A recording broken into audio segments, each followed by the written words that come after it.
Okay, this is about finding a vector equation of a plane. Okay, now what is a plane? A plane is like this. It's a two-dimensional surface. Okay, how do you draw it? You draw it something like this. Okay, there, that's my plane. I kind of draw it like it looks like a parallelogram shape, but it's actually a plane. Okay. Another way to demonstrate what a plane looks like, okay, is to look at the axis system in 3 dimensions. Okay, so look, if I just put in the 3 dimensions there, I'm going to call them x, y, and z. We often call that one there that I'm shading in the xy plane. When you're in 2 dimensions, you just got x coordinates and y coordinates. You call it the xy plane. All right. If you've got a y coordinate of 0, and then you've just got x coordinates and z coordinates, okay, then you've got the xz plane, okay.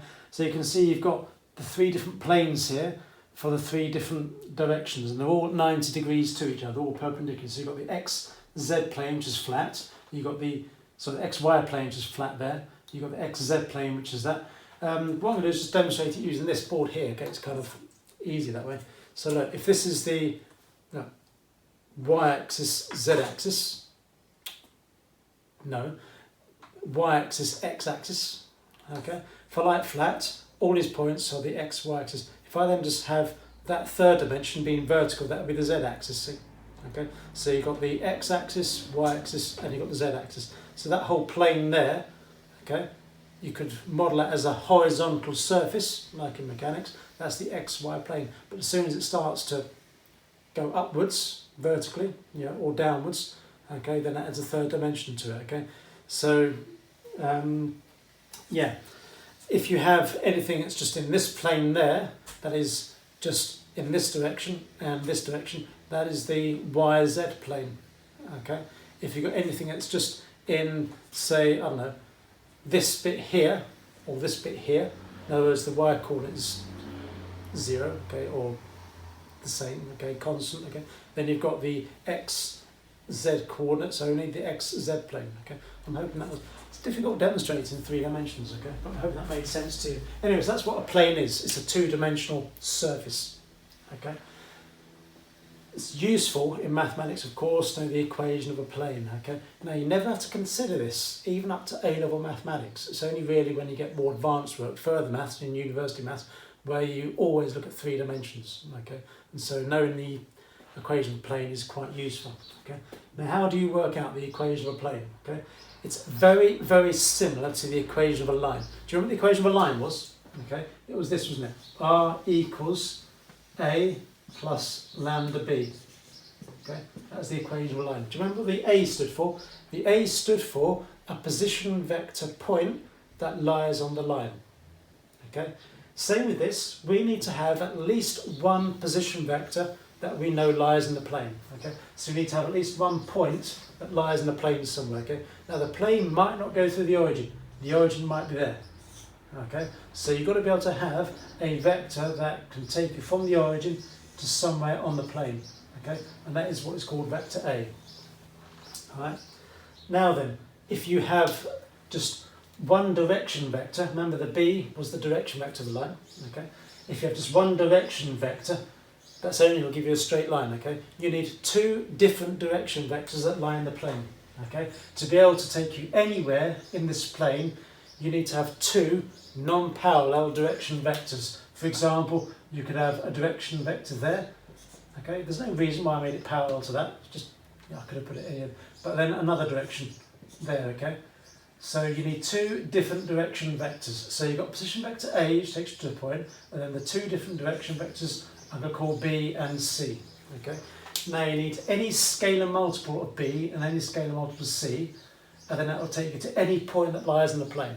Does that make sense? Okay, so you need any scalar multiple of B plus any scalar multiple of C, and that is it. That's your vector equation of a plane. Okay, that's all it is. All right. Let me just give you a sort of physical example. Okay, suppose the origin is like. Suppose the origin is here, where my finger's pointing. Okay. Then you need to get a point that lies on this plane here. You just have a vector that goes from here to here.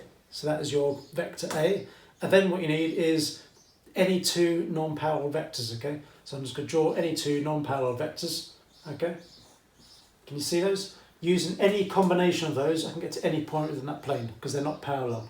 If they were parallel, I'll not be able to move in that different dimension, okay? I'm hoping that makes sense to you, all right?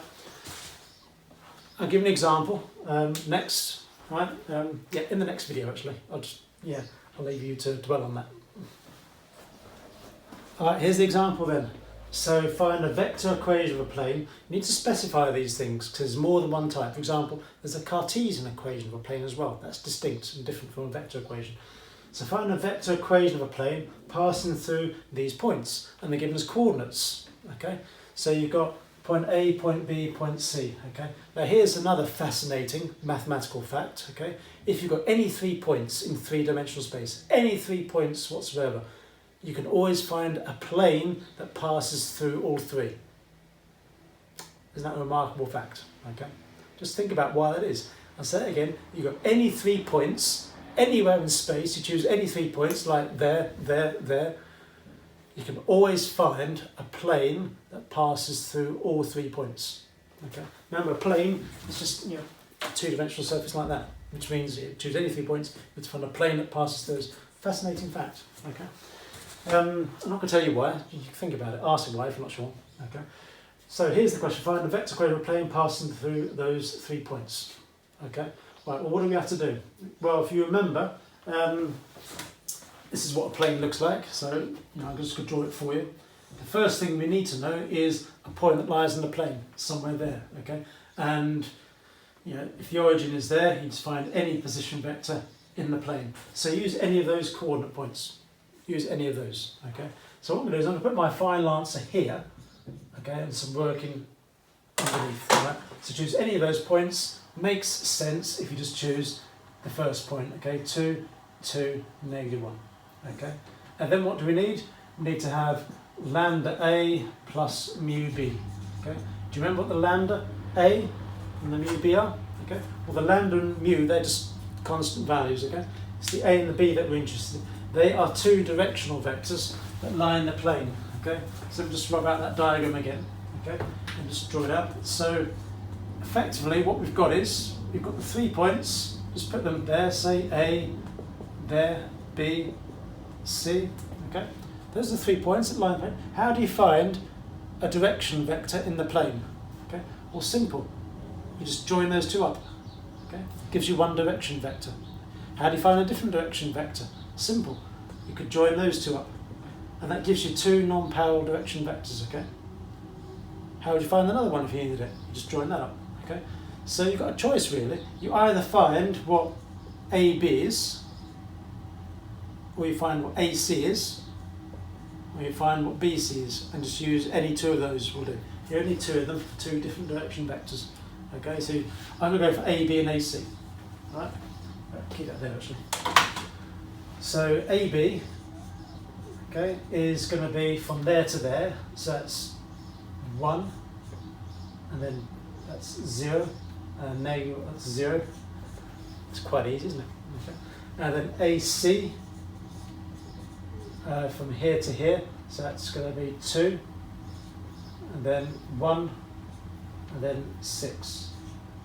Okay, 2, 1, 6, right? So that's what the A and B are, right?